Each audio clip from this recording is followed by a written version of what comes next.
Szevasztok, és te hozod benneteket a hadszín közelébe, innen 150 méter jobbra, jó szórakozást kívánok! Köszi! Az emberek azért találják meg könnyebben a Báb színházat a hadszínhez képest, mert ott van egy baszott nagy cég a bejárat fölött. Egy verseny a hadszínig, melyikünk ér oda előbb? Nem verseny. Benne van? Nem.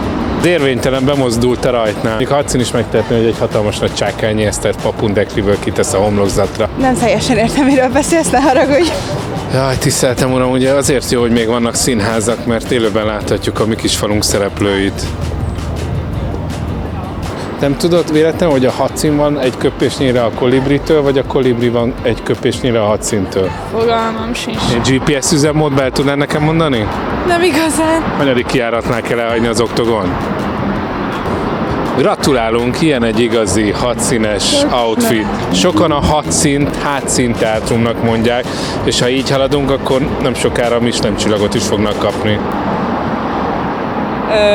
Ez megtörténik, majd be fogsz menni egy túrócicsuszáért? Hova, merre? 2 jegy féláron a ma esti meg se kínáltakra. Nem? Biztos? Na most itt vagyunk a Bakegérben, ez a Jókai Ó utca sarok. Itt a múltkor lejött egy-két művész, azt mondta nekem, hogy kérdezem, hogy mit csinál. Azt mondja, játszottak itt. Mondom, hol? Hát itt a hadszínben. Mondom, itt van színház? Azt mondja, van. Hát átmentem, igaz, hogy pisilni kellett, mert nem engedtek be ide, már volt egy időszak, amikor már annyit ittam. És akkor mondom, a művészek még járnak kocsmába, már azt se tudtam, hogy járnak. Azt így tudtam meg, hogy van színház.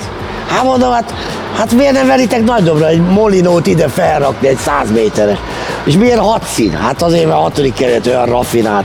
De annak idején voltam itt, mert apám itt a pártházban itt dolgozott az irodába, és akkor azóta néztem, hogy van program, szinte minden nap előadás, hát gyertek nézni, oktogon közel van, villamos, nem kéne autóval jönni, én autót nem használok 30 éve a pia miatt, és akkor így tudtam meg, és én boldog vagyok, hogy ez a színház működik, csak hát több embernek kéne tudni róla, a kocsmában mindenkinek mondom, hogy gyerekek, a jó színház az nincsen olyan messze tőletek, hanem itt a szomszédban. Hát ennyi.